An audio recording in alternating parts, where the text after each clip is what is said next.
Sebentar lalu ya, susunan orang yang mendapat jagaan anak. Ini saya macam tak sebut tu lagi ya, secara ringkas. Kalau berlaku perpisahan, kalau anak yang kecil, anak lelaki 7 tahun bawah, anak perempuan 9 tahun bawah, hurufnya ibu adalah yang lebih berhak mendapat. Ya, tuan-tuan boleh buka dalam enactment Undang-Undang Keluarga Islam Negeri Selangor Seksyen 82. Dekat situ ada susunan dia. Alhamdulillahirrabbilalamin. Wassalatu wassalamu ala asyrafil anbiya'i wal mursalin wa ala alihi wa ashabihi rasulillahi ajma'in. Allahumma salli ala sayyidina wa habibina wa syafi'ina wa zukhrina wa maulana Muhammad sallallahu alaihi wasallam. Qala Allah Ta'ala fi kitabihil aziz, a'udzu billahi minasy syaithanir rajim. Laqad ja'akum rasulun min anfusikum azizun 'alaihi ma 'anittum harisun 'alaikum bil mu'minina raufur rahim. Fa in tawallaw faqul hasbiyallahu la ilaha illahu 'alaihi tawakkaltu wa huwa rabbul 'arsyil 'azim. Sesungguhnya telah datang kepada kamu seorang rasul dari golongan kamu sendiri, yakni Nabi Muhammad sallallahu alaihi wasallam, yang menjadi sangat berat kepadanya sebarang kesusahan yang ditanggung oleh kamu, yang sangat inginkan kebaikan bagi kamu, dan dia pula menumpahkan perasaan belas serta kasih sayangnya kepada orang-orang yang beriman. Kemudian, jika mereka berpaling engkar, maka katakanlah, wahai Muhammad, cukuplah bagiku Allah yang menolong dan memeliharaku. Tiada Tuhan yang berhak disembah melainkan Dia. Kepadanya aku berserah diri, dan Dialah yang mempunyai arasy yang besar. Surah At-Taubah ayat 128, 129 insyaAllah.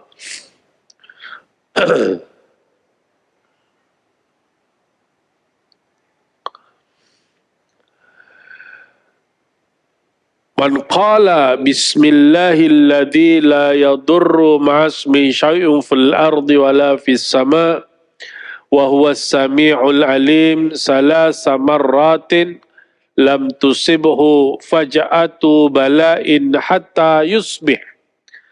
Wa man qalaha hina yusbihu salathu marratin lam tusibhu faja'atu bala'in hatta yumsi.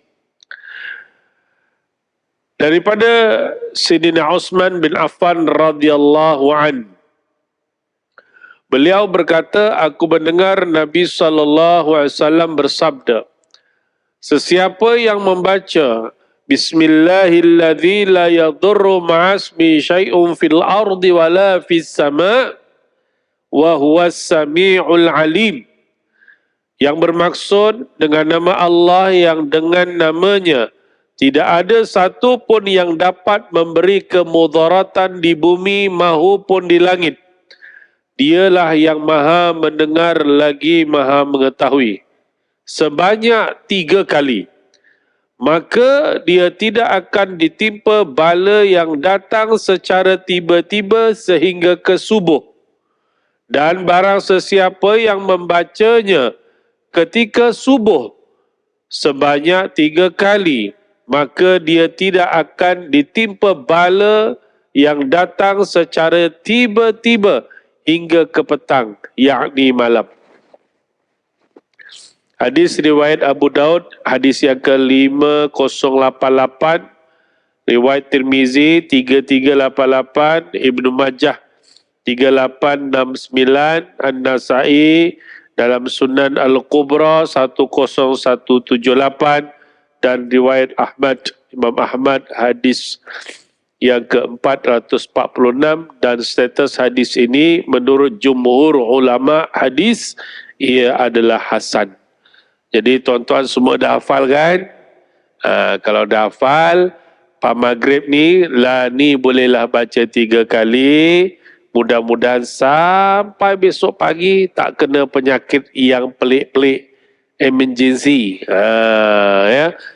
Paginya esok pula lepas subuh jangan lupa jadikanlah bacaan harian doa 3 kali tuan-tuan. InsyaAllah Allah pelihara kita daripada terkena penyakit tiba-tiba, termasuklah tiba-tiba kena stroke ke, tiba-tiba kena jantung ke, ya. Mudah-mudahan ini ikhtiar, ya. Yang lain adalah kerja Allah Subhanahu wa taala. Sadaqallahu wa rasuluh. Yang berbahagia Datuk Pengerusi Masjid atau Nazir Masjid, terusnya kepada ahli jawatankuasa, imam bertugas, datuk-datuk, datin-datin, tuan-tuan dan puan-puan, muslimin, muslimat, ibu-ibu, bapa-bapa yang dirahmati dikasihi Allah Subhanahu wa taala, didoakan sentiasa dalam keadaan sihat walafiat, dianugerahkan kelapangan hati, ketenangan jiwa, rezeki yang baik, kesihatan yang baik, diterima segala amal ibadah dan diampunkan segala dosa, dan mudah-mudahan dipertemukan dengan baginda Nabi SAW di syurga. Amin. Sihat tuan-tuan ya? Alhamdulillah. Kita mulakan majlis ilmu pada malam ini dengan sama-sama membaca dan menghadiahkan umul kita Al-Fatihah khusus pada junjungan besar baginda Nabi SAW, di keluarga sahabat baginda, kedua orang tua kita, muslimin muslimat, sama dia atau terlebih dahulu meninggalkan kita. Mudah-mudahan sentiasa semua jadi rahmati Allah. Al-Fatihah. A'udzubillahi minasyaitanirrajim. Bismillahirrahmanirrahim. Alhamdulillahirabbil alamin. Arrahmanirrahim. Maliki yaumiddin. Iyyaka na'budu wa iyyaka nasta'in. Ihdinas siratal mustaqim. Siratal ladzina an'amta 'alaihim ghairil maghdubi 'alaihim waladdallin. Amin.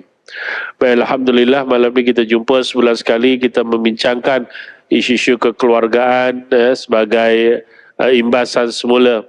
Ya, kita baca dah lama, kita imbas. Yang lepas ni tuan-tuan, catatan saya sebelah 8 kita masuk dalam bab hadanah. Hadanah ni apa tuan-tuan? Bab penjagaan anak, ya. Tengok Islam tuan-tuan sampai begitu hebat sekali, ya. Kalau diikutkan segala ilmu yang berkaitan dengan kekeluargaan ini tuan-tuan ada dalam Quran, ada dalam hadis jumhur ulama. Tinggal baca, tinggal faham, kita ikut, ya. Jangan buat benda-benda pelik. Tak faham tak tanya. Sini ada 2 jurunikah, Ustaz Hakimi ada, Ustaz Zuhairi ada, tak faham tak tanya. Jangan malu-malu. Kalau tak, jadilah yang macam baru-baru ni lah, kan. Pelik-pelik kita dengar, kan. Sampailah ditaklik isterinya, kan. Dia kata kalau tak salah saya ayatnya sampai bulan Ogos ini, kan. Jadi kalau bulan Ogos ini merujuk kepada bulan Ogos yang lepas. Jadi taklik tu nampak gayanya sempurna. Bila sempurna ni tuan-tuan, boleh jadi talak akan berlaku. Tetapi perlu disahkan oleh mahkamah. Tu yang kita nak pesan, ingat selalu. Sebab sampai sekarang ni tuan-tuan, sampai sekarang ni lagi masih ada orang yang masih tak mau bertanggungjawab. Kita nasihatkan jangan buat macam itu. Maksudnya apa tuan-tuan? Kalau dah berlaku terlepas gaduh suami isteri, terlepas talak, kan? Gaduh, ngamuk, bising-bising, pegatan, kan? Gaduh, ngamuk-ngamuk, cerai. Jadi kalau lafaznya jelas ataupun kinayah, pergilah mahkamah, buat pengesahan supaya kedudukannya jelas. Jangan sampai buat hukum sendiri. Ni isu-isu ni tuan-tuan saya sebut dah, kan? Jadi semuanya perlu diselesaikan. Quran, sunnah ada panduan hukumnya, segi pentadbiran kena ikutlah tuan-tuan. Kan? Dah kita banyak kali tuan-tuan dah pesan, dah ingat. Kalau ada masalah, rujuk pejabat agama. Jangan diam, jangan nak main tindakan keputusan sendiri. Jangan tuan-tuan. Ya? Jangan. Itu nasihat saya selalulah. Selalu saya ingatkan. Ya, kan? Sebab itu jadilah orang yang sentiasa patuh kepada Allah Subhanahu Wa Taala, terutamanya dalam melibatkan soal kehidupan berkeluarga, supaya rumah tangga yang kita bina ni tuan-tuan benar-benar mendapat keredaan Allah Subhanahu Wa Taala selamat dunia akhirat. Amin insyaAllah. Ada masalah sikit, itu biasa. Duduk, sembang, settle. Jangan panjang-panjangkan. Ada masalah, hati susah, tenang, duduk baca Quran. Adalah penyelesaiannya insyaAllah. Ya, ini isu lah tuan-tuan. Ya. Saya tak datang sebulan ni tuan-tuan, isu banyak. Isu nikah ada, cerai ada, kan rujuk ada. Macam-macam lah. Kita jumpa lah tuan-tuan. Yang saya ingat ada juga yang tanya, ada satu kes tu, dia tanya macam ni, dia laki perempuan ni tuan-tuan, dia pun berzina, kan, tapi itulah, minta maaf cakap lah dah. Orang kata tak takut dengan hukum Allah Ta'ala ni tuan-tuan. Zina ni dah macam biasa dah, kan. Tu malam merdeka tuan-tuan, malam merdeka yang kita sambut 31 Ogos. Ya, yang tuan-tuan ada yang pergi dataran Shah Alam, yang besoknya pergi ke Putrajaya, pergilah, tak ada masalah pun. Tetapi yang nak kena jaga, kalau yang pergi tu anak dara tuan-tuan, anak bujang tuan-tuan, kena ingat-ingatkan. Jangan pelik-pelik dibuat, sebab malam tu Jais buat operasi, memang ramai yang kena tangkap. Kan? Dan tuan-tuan, kita beritahu, saya tanyalah sebab saya pernah terlibat dulu. Kan, saya tanya dengan yang uruskan, ada tak budak-budak ni suruh mandi wajib? Ya ada. Maksudnya apa tuan-tuan? Maksudnya apa nak bagi tahu tuan-tuan? Itulah masalahnya. Belum kahwin, zina je kerjanya. Kan? Tu kita pesan jangan. Tapi itulah hari ni. Ya, jadi kita lah tuan-tuan ingatkan anak-anak dara kita, anak bujang. Direct aja. Mat, kau dah tak kerja, kau dah 21 tahun, kau dah tak nak apa sekolah sebagainya, dah kerja, kau dah ada mambang, kau jangan cakap banyak. Mat tahu, kau merayap selalu dengan si Mina tu kan, kau kahwin aja. Kan? Duit tak cukup, apa tak cukup pula, ambil yang wajib aja, kau jangan pening-pening kepala mak lah. Sound direct aja dengan anak kita. Kau dah kahwin, kau tahulah macam mana nak jaga isteri, kan? Yang anak daranya pun sama je. Kalau keluyuran aja, tahu keluyuran. Malam hilang, malam hilang. Bila maknya tegur, alah mak ni tak moden lah. Tak moden dasmu, kan? Ada benda boleh kita terima arus kemodenan. Kita tak tolak pun. Tapi kalau benda macam itu, moden boleh kata, oh tak keluar malam, tak moden. Tak jumpa power, tak moden. Tak dating malam, tak moden. Tak naik motor dorang, tak moden. Mana boleh? Kan? Itu bukan tak moden. Itu tak takut hukum Tuhan. Bila tak takut hukum Tuhan, itu yang serah badan. Bila dah terbonyot, itulah masalahnya. Suruh bertobat pun dia boleh buat main-main. Saya nak cerita kan. Jadi saya tanya, kenapa lah kau berzina? Kalau nak kahwin kan bagus. Ni dah mengandung perempuan macam mana? Macam mana Ustaz? Dah takdir, kau tampar kan? Relax je kata nak salahkan takdir. Banyak cantik muka dia. Mana tu? Benda hukum kita tak boleh terlangsung. Tu kena bertobat tu. Kalau tak mati macam mana? Dalam kubur macam mana? Kan? Dalam kubur macam mana? Kita tak tahulah betul tak betul. Tapi baru ni viral kan. Ada orang try test pasal kubur tuan-tuan. Dia pun rela ditanam. Kan macam kayak kapan. Lepas tu ada kamera infrared lagi benda. Tak tahulah. Bila ditanam tutup je tuan-tuan. Ular datang. Lepas tu endingnya kata mati. Wallahu'alamu bisawab. Kan? Tapi kalau betul pun kena ingatlah yang nakal-nakal jahat-jahat ni, tobatlah sebelum mati, sebelum roh sampai dekat sini. Bila roh sudah sampai sini tuan-tuan, dua je, kau syurga kau neraka, tu je. Roh sampai ke sini, pintu tobat tutup, tak syurga neraka, tu je. Jangan nakal sangat. Kan? Kau bangkit nanti kat padang mahsyar, kau tahulah timbang kau berat tak berat, kau tunggu masa kau ditimbang kat padang mahsyar. Datang buku kau melayang, buku terima sebelah kanan, selamat. Sebelah kiri, azab. Timbanglah. Dah kalau dah timbang belah kiri berat, nerakanya berat, pergi titian sirat, pam, neraka kan? A'udzubillahi min zalik. Keyakinan sebagai seorang muslim ya.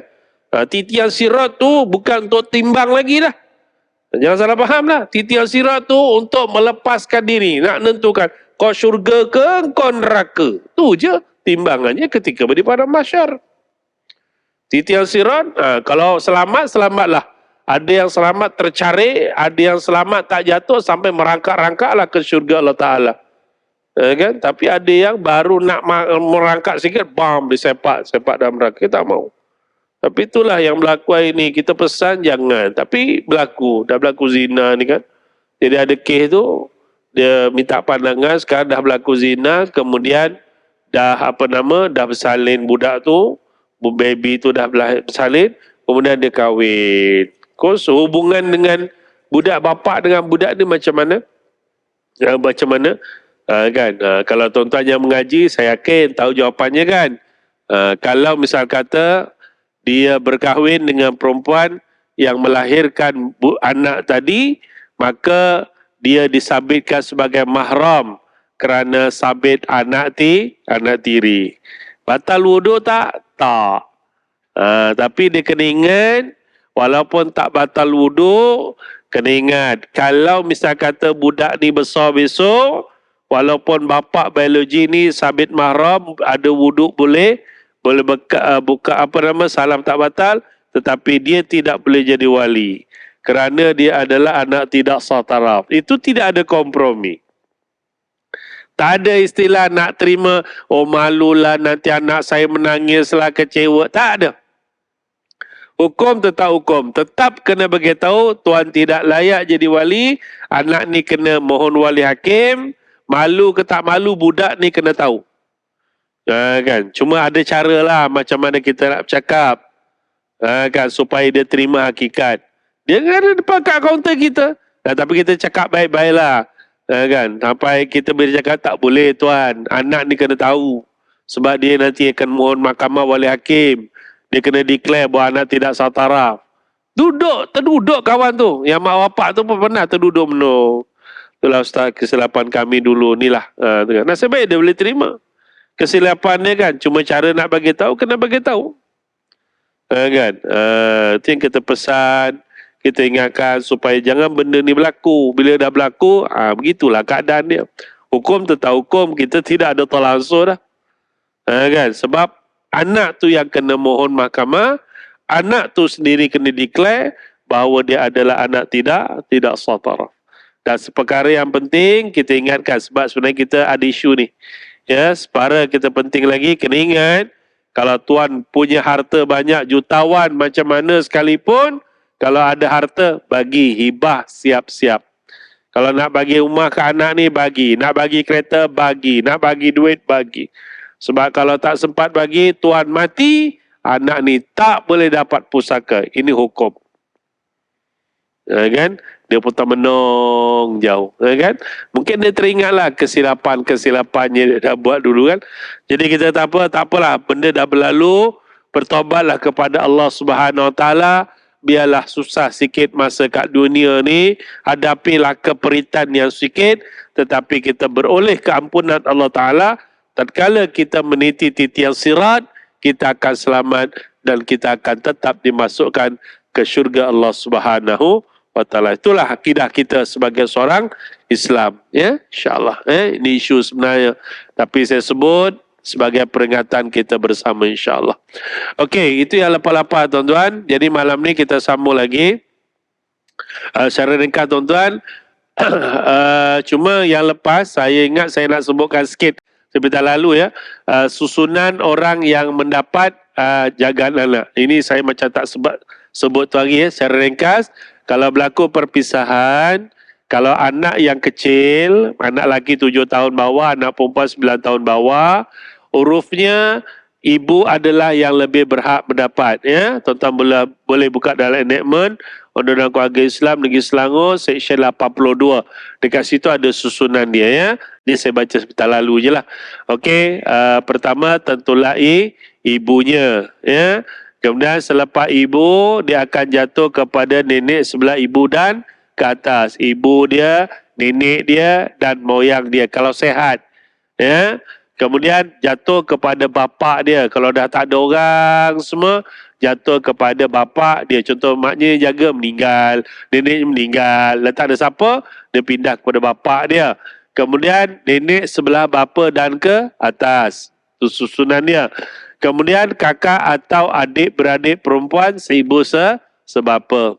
Kakak atau adik-beradik perempuan. Kan? Maknanya Adik-beradik perempuan, bukan sebelah adik lelaki, dia adik-beradik perempuan. Kakak atau adik-beradik perempuan seibu, ya kan? Satu ibu lain bapa, ya.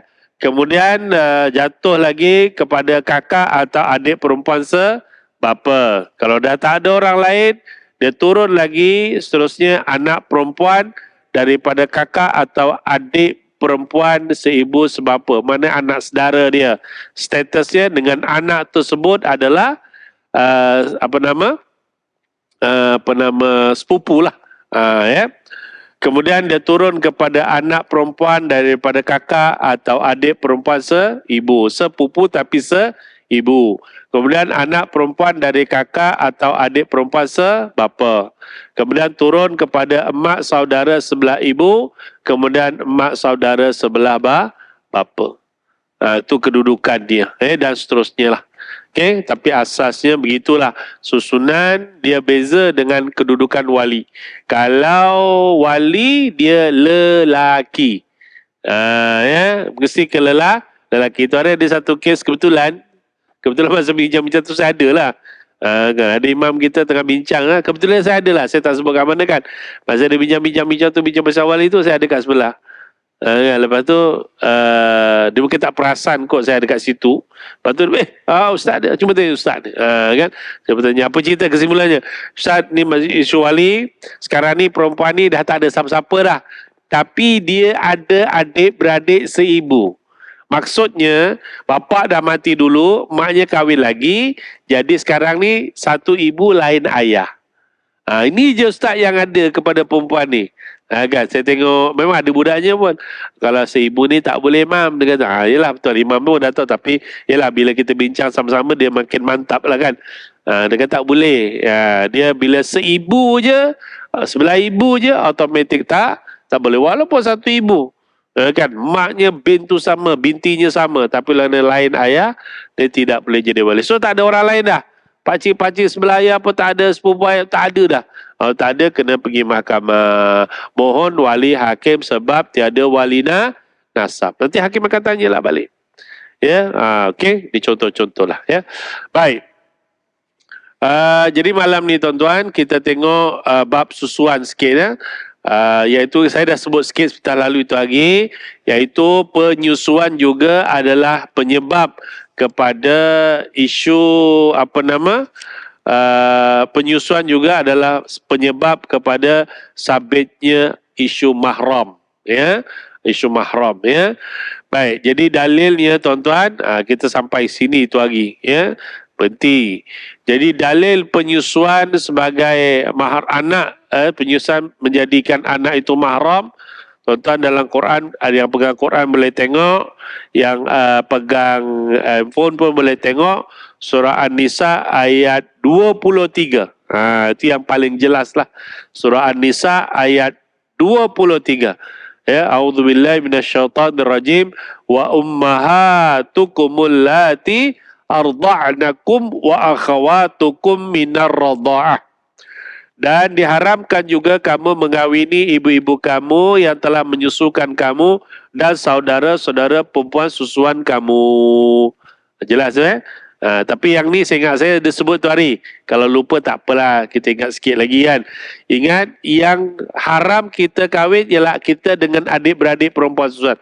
Macam contoh saya menyusu dengan seorang perempuan namanya Mina, contoh kan.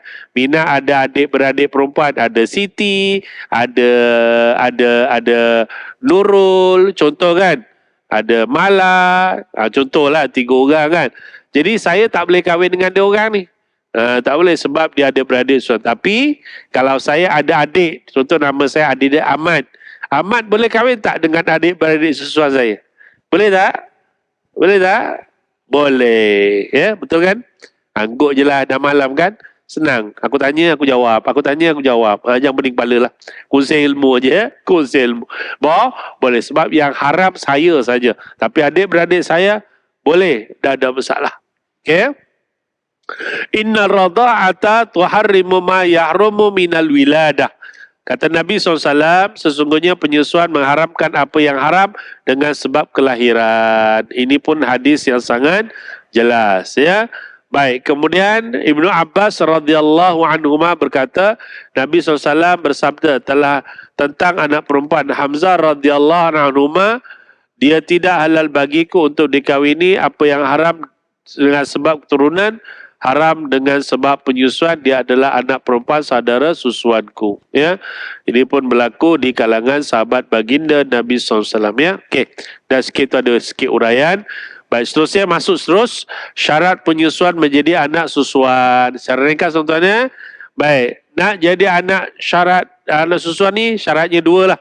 Okey, yang pertama secara ringkas, anak yang disusu sebelum mencapai 2 tahun, ya, belum mencapai 2 tahun hijrah. Jelas ya, 2 tahun. Maknanya bawah 2 tahun. Kalau dia sempat menyusu, kan 5 kali, dan perbincangan terusnya 5 kali.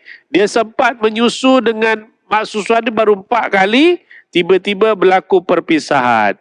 Bila berlaku perpisahan, dia jumpa menyusu juga budak tu, tapi budak tu mungkin dah 3 tahun. Kan? Maka dia tidak dikira sebagai anak sabit susuan kerana usia untuk menggenapkan 5 kali susuan lebih daripada 2 tahun. Jadi tak boleh. Okay? Baik, dalilnya tuan-tuan, Al-Baqarah 233. Wal walidatu yurdi'na auladahunna haulaini kamilain liman arada ayyutimar radha'ah. Dan ibu-ibu menyusukan anak mereka selama 2 tahun genap, iaitu bagi orang yang nak menyempurnakan susuan tersebut. Ya. Baik, kata Nabi SAW, riwayat lagi seterusnya, la yuharrimu minar radha' illa ma fataqal ab'a fis sadyi wa kana qabla al-fitam. Penyusuan tidaklah mengharamkan melainkan penyusuan yang membelah usus perut, yakni masuk ke dalamnya dan mengenyangkan bayi semasa menyusu, dan berlaku sebelum anak itu bercerai susu, merujuk kepada Luqman ayat 14, wa fisaluhu fi amain, iaitu merujuk kepada 2 tahun. Ini hukumnya. Baik, ini berdasarkan ayat-ayat Quran. Ya. Aisyah radhiyallahu an menceritakan Nabi SAW masuk berjumpa beliau. Ketika itu terdapat seorang lelaki bersama beliau. Seolah-olah muka baginda berubah. Seolah-olah baginda membenci kehadirannya. Aisyah pun berkata, sesungguhnya dia adalah saudara susuanku. Baginda bersabda, lihatlah siapa saudara kamu. Sesungguhnya penyusuan itu menghilangkan kelaparan. Ya. Maknanya isteri Nabi SAW sendiri pun pernah menjadi anak susuan, ya, kepada wanita lain. Sebab itu culture orang Arab kan. Itu pun tuan-tuan biasa dengar, memang culture orang Arab dulu, kalau ada anak, dia akan tumpangkan susuan kepada wanita-wanita yang baik-baik, yang datang daripada keluarga yang baik-baik, daripada kampung yang baik-baik. Sebab mereka yakin, dan kita pun yakin, kalau makanan yang baik masuk dalam perut anak-anak kita, insya-Allah taala anak-anak itu akan jadi baik. Tapi kalau benda yang haram masuk dalam perut, walaupun RM1, RM2, jangan. Benda yang haram tetap haram, dia akan memberikan kesan yang buruk dalam kehidupan seseorang anak. Dan jangan lupa, penyebab doa tidak dimakbulkan oleh Allah Subhanahu wa taala. Itu yang kisah, banyak kisah kan, yang Abu Bakar diberikan makan dengan daripada seorang perempuan. Rupanya bila dah makan, Abu Bakar tanya, mana kau dapat ni? Rupanya daripada hasil telik. Tuan-tuan, Abu Bakar, tuan-tuan, dia jolok apa yang dia makan, tuan-tuan, paksa muntah keluar, tuan-tuan. Kerana apa? Tahu benda haram. Jadi ibrahnya kepada kita lah, yang punya anak, punya isteri, pastikan jangan sampai diberi dari sumber yang haram. Sama ada duitnya haram, atau kita beli suatu benda yang haram, atau kita beli benda yang halal tetapi rupa penyediaannya haram. Saya baru ni sembang dengan kawan. Kawan saya pernah bekerja di bahagian halal. Yang kerja pergi operasi lembu kambing pula. Ayam-ayam disembelih kan. Kat sini mungkin ada toke-toke ayam kan. So pastikan tuan-tuan, kalau yang menyembelih itu Muslim, pastikan syaratnya dipenuhi, pastikan ini dan sebagai clear. Kalau dengar cerita dia tuan-tuan, ngeri. Saya kalau sembang dengan bab-bab tu dengan kawan-kawan saya ramai lagi yang terlibat dengan benda begini. Jangan teruk tuan-tuan, minta maaf cakap lah.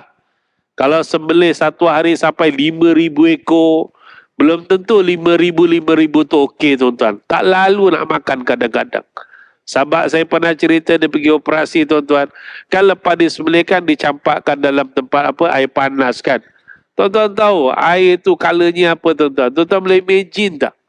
Kalau airnya tuan-tuan tu dah merah, agak-agak kolu ke kita nak makan tuan-tuan. Kita bimbang, masalahnya masa dia tengah hidup, dicampak dalam tu, dia mati tu bukan sebab sembelihan, tapi mati sebab air panas, bangkai. Sebab tu saya yakin ada di antara kita ni tuan-tuan tak makan beli yang direct dengan pasar raya ni, tak makan, tak beli pun. Saya tahu, saya tak tahu.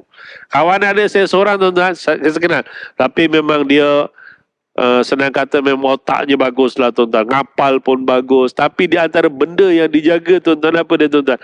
Dia kata dia takkan makan makanan yang disediakan. Sama kalau catering ke apa ke tuan-tuan, kalau datang ayam ni dia tak makan. Dia makan sayur je lah.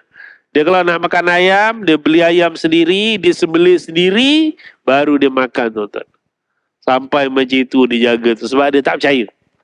Kita janji dah ada, tala juga tuan-tuan ni. Nampak tak? Sampai macam itulah dia jaga yang halal dan tayyiban ni tuan-tuan.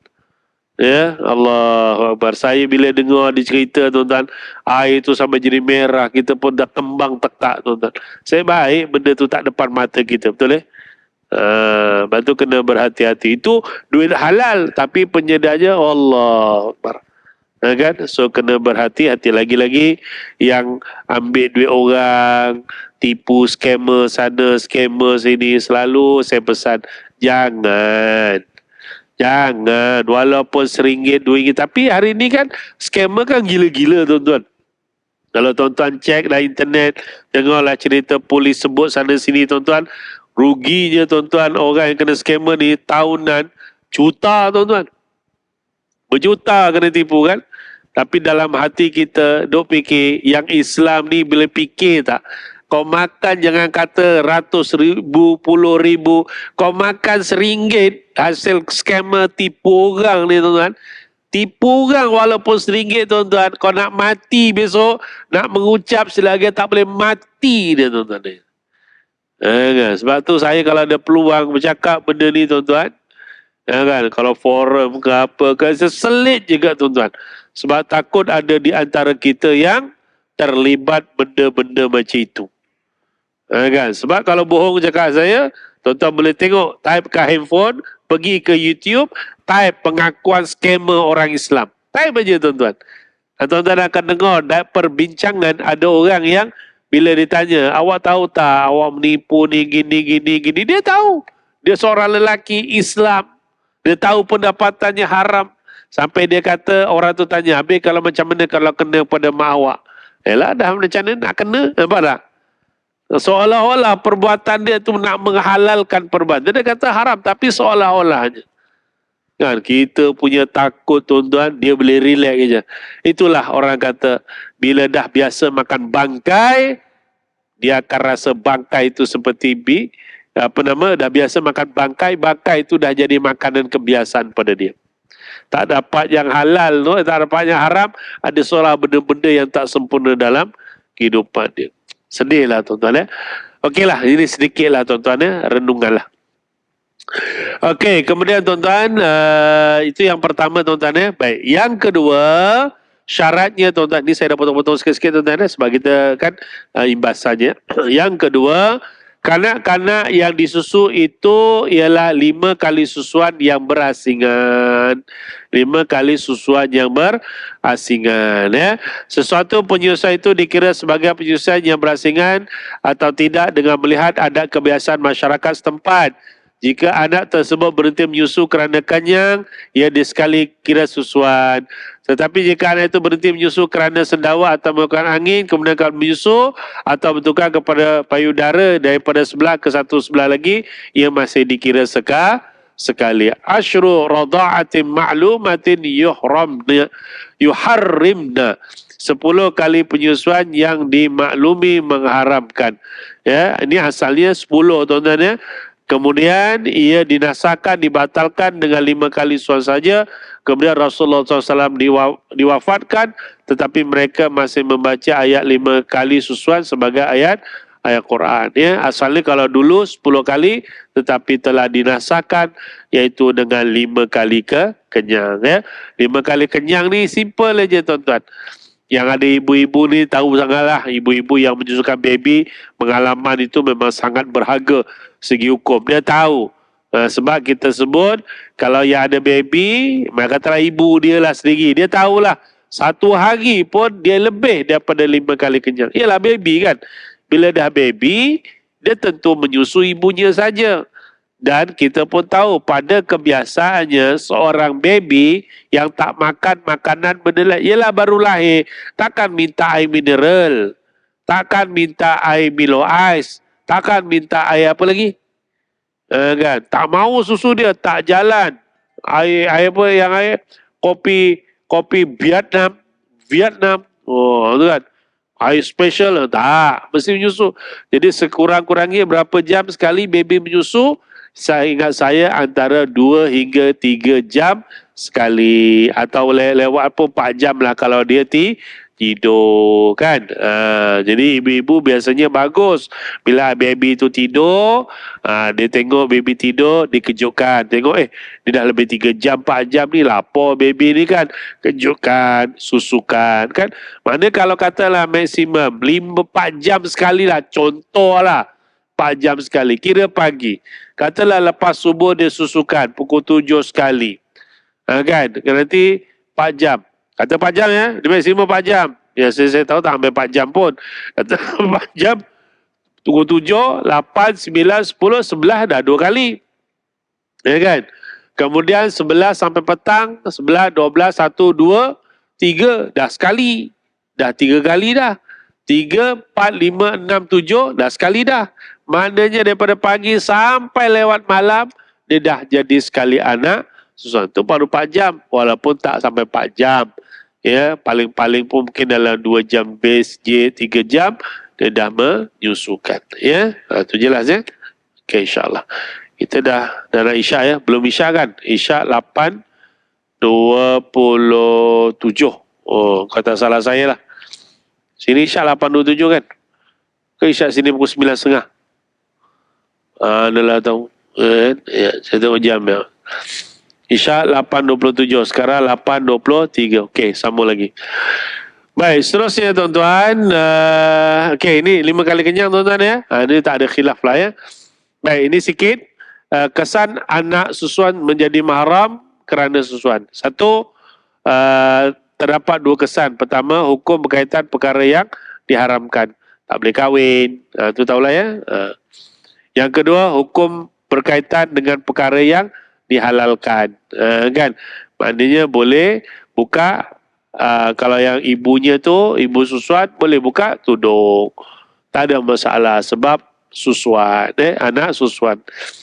Okey, baik, seterusnya habislah bab ni, susuan habis tuan-tuan ya.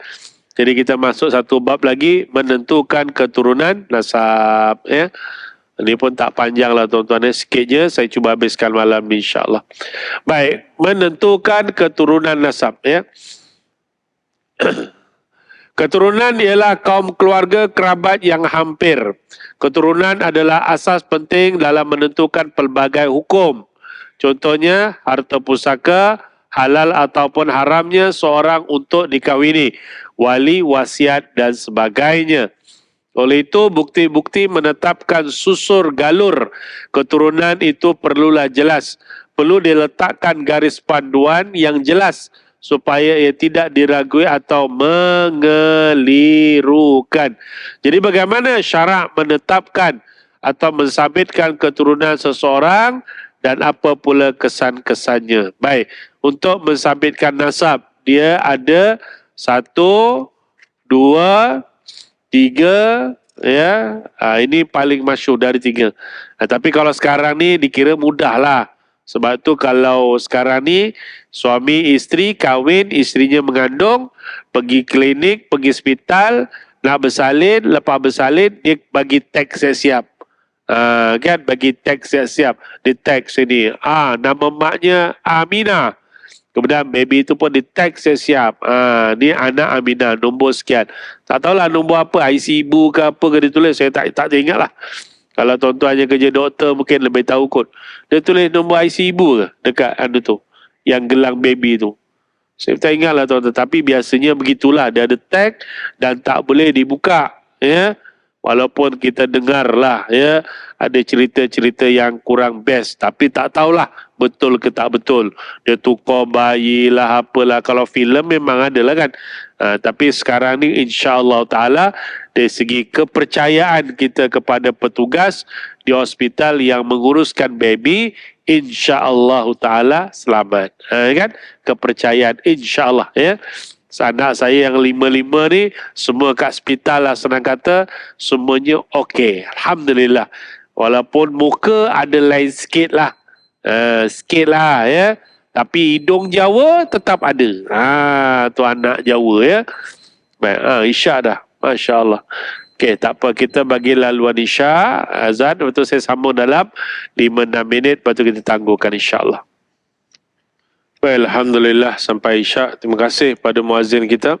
Saya sambung sikit tuan-tuan. Saya cuba sekali sikit je. Baik, secara ringkasnya tuan-tuan, untuk mensabitkan keturunan, kalau perubatan saya dah sebutkan tadi dah, ya, itu cara dan mudah-mudahan Alhamdulillah setakat ni okey lah. Tapi Islam memandang kalau misalnya kata tidak ada dokumen macam sekarang, dulu caranya ialah dengan pengakuan dua orang saksi yang mengetahui bahawa dia ini adalah anak si Fulan kan. Dulu ada mak opak ni nama Ahmad dengan Ali, Ahmad dengan Mina kahwin, dapat anak namanya Din. Kemudian Din ni diambil dengan orang, kemudian dikeluarkan dari kampung. Tapi ada 2 orang yang tahu. Masa diserahkan tu paling mudah lah. Diserahkan, memang ni nama ni budak ni Din, diserahkan kepada Abu contohnya kan. Dah berlalu masa tuan-tuan, mak bapak dia pernah mati, budak ni datang nak tuntut harta, dia nama aku nama sekian, dulu menceriskan. Ada 2 orang saksi. Siapa yang saksi? Namanya yang kata Mamat dengan Don contohnya. Memang orang ni tahu, orang ni adil, orang ni mukallaf, memang dia menyaksikan. Betul. Maka boleh diambil kira. Penyaksian 2 orang saksi lelaki. Kalau 2 orang, insyaAllah. Tapi kalau yang menyaksikan 2 orang perempuan tak boleh. Kalau seorang lelaki 2 perempuan pun tak boleh. Dia dalam soal ni sama dengan macam dalam bab-bab perkahwinan. Mesti 2 orang saksi. Jelas ya? Okey. Baik, yang kedua, pengakuan ikrar. Ikrar ni tuan-tuan ada. Ikrar ni sama ada seorang lelaki mengakui bahawa si Fulan adalah bapa saya ataupun seorang ayah mengakui bahawa dia adalah anaknya. Boleh buat ikrar. Sekarang ni maknanya buatlah sumpah tu di hadapan hakim. Boleh, tapi ada syarat-syarat dia lah. Secara ringkas kat sini tuan-tuan, keadaan fizikal yang boleh menolak ikrar itu belum berlaku. Contohnya faktor umur. Kan? Si Din mengaku Don adalah anak dia. Sedangkan jarak umurnya bezanya 5 tahun je. Contohlah, ni Don ni anak aku. Pakcik umur berapa? 40. Ni anak ni umur berapa? 35. Kan macam okey lagi lah kan. Sebab mungkin macam mana pula ya? Tak boleh lah kan. Takkanlah si ni kahwin 5 tahun dah kahwin dah. Mustahil kan. Maknanya dia tak tally di segi waktu, segi umurnya. Okey, yang kedua tuan-tuan, ikrar yang boleh diperakui syarak. Maksudnya di sini, kalau syarak ni boleh iktiraf, ikrar tu dengan syarat anak tersebut diketahui umum memang daripada orang ni. Tapi kalau orang dah tahu, masyarakat dah tahu, kau tak payah sumpah lah. Kita orang tahu, dia ni anak dia ni, bapa dia ni sekian, atuknya sekian. Kau tiba-tiba nak ngaku buat sumpah pula. Tak boleh. Masyarakat sudah mengetahui bahawa dia adalah anak sipulan. So, syarak tidak boleh menerima sumpah tersebut. Ya. Baik, kemudian sumpah yang dilakukan adalah di antara orang yang berkelayakan. Paling penting, orang itu adalah Islam, orang itu adalah mukallaf, itu syarat. Dan yang keempat, orang yang berikrar itu tidak mempunyai sebarang bentuk kepentingan. Contoh simple, ada orang kaya mati, elok mati, tanam, datang seorang, aku ni sebenarnya adalah anak sipulan yang mati. Tiba-tiba pula. Sedangkan masa hidup tak pernah mengaku pun. Contohnya kan. Jadi orang kata, apa hal kau ni? Masa dulu hidup tak pernah dengar cerita pun. Tak pernah pula sipulan si mati kata ni anak kau. Tiba-tiba dah mati, kamu mengaku dia adalah anaknya kan. Jadi itu tidak boleh diterima ya. Dan yang terakhir saya ringkas tuan-tuan, iaitu melalui al-istifadah, iaitu penerimaan orang ramai dalam kuantiti yang ramai ya. Yang ini kalau contoh paling mudah di zaman Rasulullah sallallahu alaihi wasallam, para sahabat menasabkan keturunan mereka dengan kabilah-kabilah dan nenek moyang mereka. Baginda SAW tidak meminta mereka membawa saksi yang menyaksikan sendiri perkahwinan perkara yang telah berlaku. Malah baginda berpada dengan penerimaan orang ramai dengan kuantiti yang ramai terhadap perkara tersebut tanpa ada pertikaian. Ya. Jadi maknanya satu kumpulan, satu kabilah ni paling mudah lah. Kalau bangsa-bangsa dia tahu keturunan-keturunan dia melalui pengakuan ramai, ya, dia adalah keturunan Quraisy, dia keturunan daripada ni, keturunan daripada ni, pada pengakuan tersebut boleh diambil kira ya. Okey, itu namanya al-istifadah. Okey tuan-tuan ya, saya ingat cukuplah untuk malam ni. InsyaAllah panjang umur, sehat walafiat. Kita sambung masuk tajuk yang terakhir ya. Lepas tu, wallahualam lah. Nanti saya bincang dengan masjid sama ada diteruskan ataupun bagi laluan. Sebab saya mudah itu bila saya rasa macam saya punya part dah habis, saya pulang pada pihak masjid. Kalau masjid kata buka kitab lain Ustaz, macam ada satu dua tempat buka kitab, kita buka kitab lain lah. Kalau tak ada, maknanya bagi laluan kepada rakan-rakan lain untuk menyampaikan majlis ilmu bersama dengan tuan-tuan. Cuma ada satu bab tajuk ni insyaAllah. So setakat itu saja tuan-tuan. Terima kasih. Ma'assalamah ila liqa. Aku qali hadza astaghfirullahalazim. Assalamualaikum warahmatullahi wabarakatuh.